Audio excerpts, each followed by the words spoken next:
Good morning, friends. Today we are going to know about the analysis of raster data. In last lecture, we have discussed the data model and how this helps to know the data which is whether raster or vector. As I said earlier, the raster data consist of individual cells or array of cells, which means the grouping of cells. And this analysis also performed with individual cells or of group of cells. In this, we are going to discuss use some statistical means like mean, range, standard deviation for numeric values which is present in individual cells. And this analysis of raster data consists of four types. First one is local function, second one is focal function, zonal function, global function. Local function,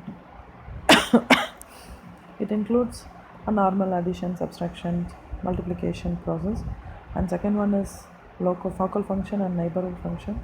This helps in the processing of nearby cells. And the third one is zonal function.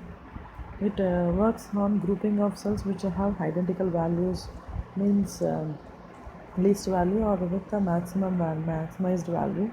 And fourth one is global function. It is fully based on the entire grid values of the entire grid. First we'll see the local function. It is the process. It includes the processing of a cell by one by one cell, and in this we have two layering. One is single layer of local function and second one is multi-layer local function. In single layer local function, we have input grid and I have constant value 3. This constant value 3 is multiplied with each cell by cell. For example, 3 into 2, which gives 6, which is present in our output grid. And in case of multi-layer, in multi-layer also the first cell is multiplied with the first cell of multiplier grid. It means 2 by 1 is equals to 2. This is a local function of single layer excuse me, and multi-layer. And next, second we'll see the focal function. It is fully depends on the value of neighbor cells, which is the cell which is present or the surrounding cells of a particular cell. And in this includes rectangles. The surrounding or neighborhoods consist of rectangles, squares, circles, annulus, ridges, etc.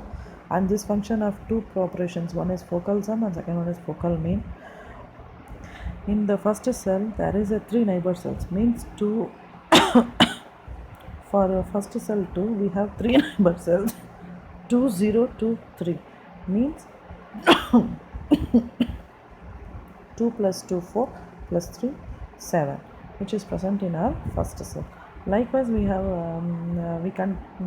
to take mean for first cell. 2 by 2 plus 2 plus 3 gives 7. 7 by 4 is equals to 1.8. Likewise, we have to do it for all other cells.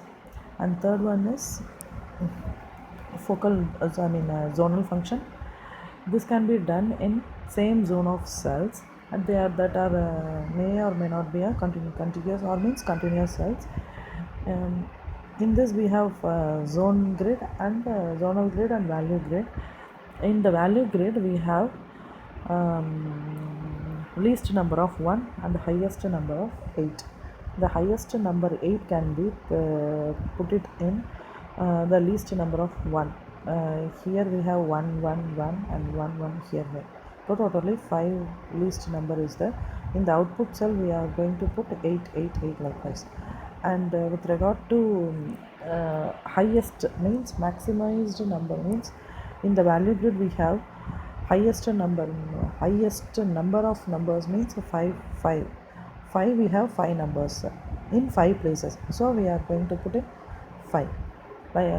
Here we have 2 number has 6 in 6 places.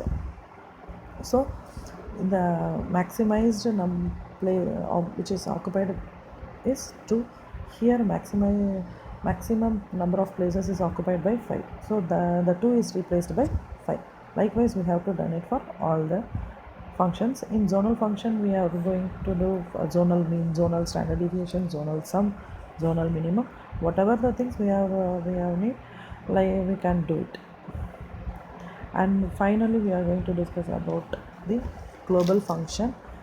The output in the zonal function, the output value of each cell is considered as a function of entire grid. It has a square grid.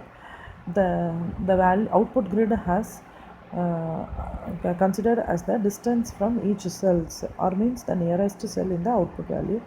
In case of excuse me,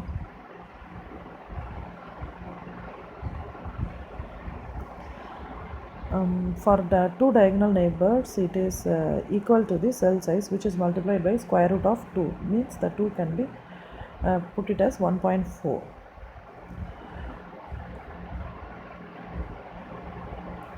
And here with friends, that's all about analysis of raster data. And in next class we are going to discuss about vector data analysis. If you have any doubt, don't hesitate to call anytime. And herewith I have attached the elaborated material of vector raster data analysis. Kindly go through it. If you have any doubt, please call. Thank you.